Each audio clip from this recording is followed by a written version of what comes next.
Having the Schumacher name back in Formula 1 is something that we hoped would happen as soon as Mick stepped into go-karts. But having the weight of the Schumacher name, no less when you're the son of one of the greatest to ever do it, was always going to give that extra level of pressure on young Mick. Now, he may have taken a while to get up to speed in all of his junior series seasons, but as soon as he did, he really started to show off what he's really capable of. Unless you think like Dan Ticktum, and that he only wins because it's rigged in his favour. Now having a full season of Formula 1 under his belt, can we expect Mick to take another step like he has done previously and begin to really shine?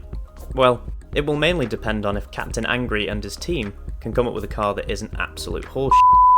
But it will also depend on how well he can adapt to the new regulations and showing his wheel-to-wheel ability that he so far hasn't had much chance to do, except with his teammate.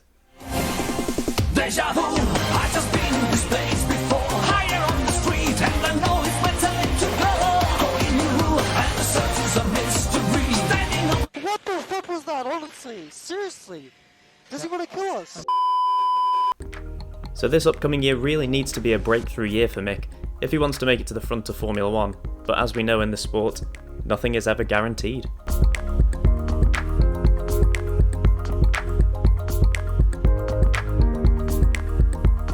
While Mick may have been resigned to racing at the back of the grid for the vast majority of 2021, it would be unfair to say that his first year in Formula 1 wasn't somewhat decent. He consistently and comprehensively had the better of teammate Nikita Mazepin, but let's be honest, Mazepin was by far the worst driver on the grid in 2021.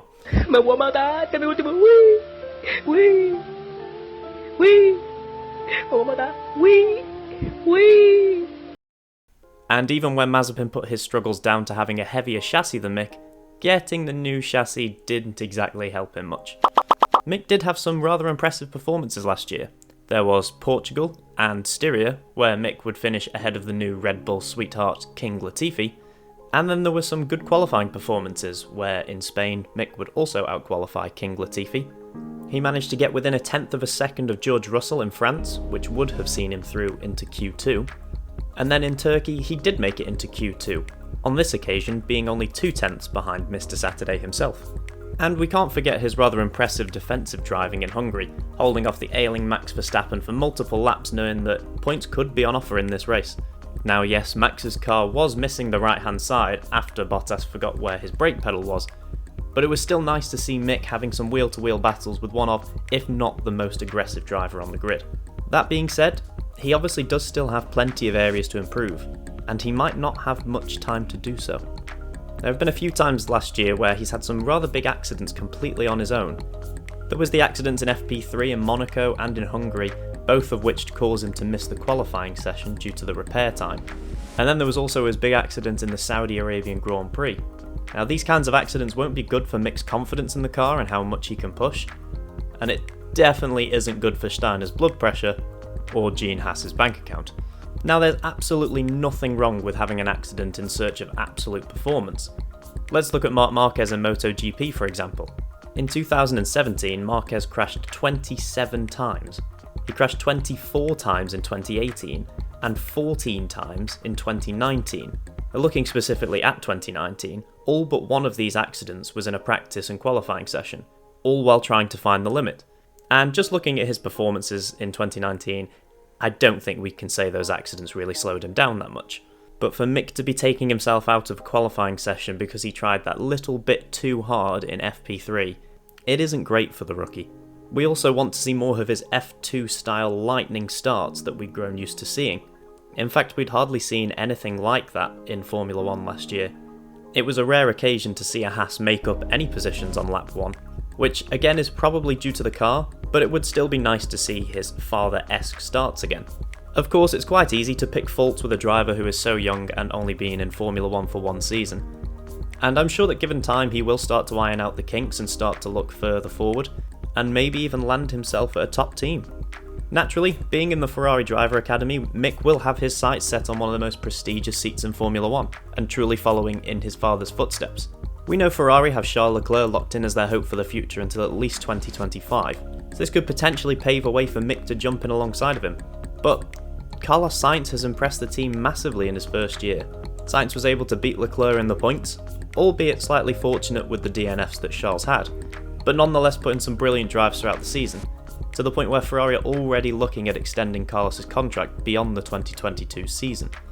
Now if they are to extend Carlos's contract, how long would this be for? We don't know, but it could put the dream of the Schumacher name back at Ferrari to bed for at least the next 3 to 4 years. So then what does Mick do? The obvious second choice for Mick if he is to leave Haas would be Alfa Romeo. But again, Bottas has a multi-year deal with the Swiss-Italian outfit, and the wallet of Guan Yu Zhou will surely keep him at the team until Sauber push to get their star junior Teo Pourchaire into the second seat. Hello, I like money. With multiple young drivers already on the grid and others desperately wanting to break through while sitting on the couch next season, there really doesn't seem to be much room for Mick at the moment unless he can really step it up and show his star quality next season. And even then, if Haas drop another stinker of a car next year, there's no guarantee that Gene Haas will even keep his team in the sport. Given the strong influence of the Mazepin money at the team, could Gene sell the team to Dmitry Mazepin? And if so, would they want to make it an all-Russian affair and bring in another promising junior in Robert Schwartzman? It could happen. Could we entertain the possibility that maybe there would be a seat at Aston Martin in the next 1 to 2 years? That is of course if Sebastian Vettel decides to call time on his career. I mean, I don't think he's going to be replacing Lance Stroll at that team. If you looked up the definition of job security in a dictionary, you'd see Lance's face. Given the relationship between Mick and Seb, it wouldn't surprise me at all if Seb was to try and convince Aston Martin to get him on board as his replacement, but this does seem unlikely. So it certainly seems that Mick is going to be staying with the Haas outfit for at least a few more years. But he absolutely has to start showing what he is truly capable of, or else he could find himself like Stoffel Van Dorn, or Antonio Giovinazzi, or even Jolyon Palmer, and find himself out of Formula 1 before he is even given the chance to get up to the sharp end. Okay, maybe that wouldn't happen with Palmer. Now this doesn't mean that Mick needs to be up there winning races in the Haas, but he just has to constantly go above expectations, make the front-running teams take note of his ability, and the ability is there for sure, but can he channel it in time for it to have a positive impact in his career? Let's revisit this video at the end of 2022 and find out.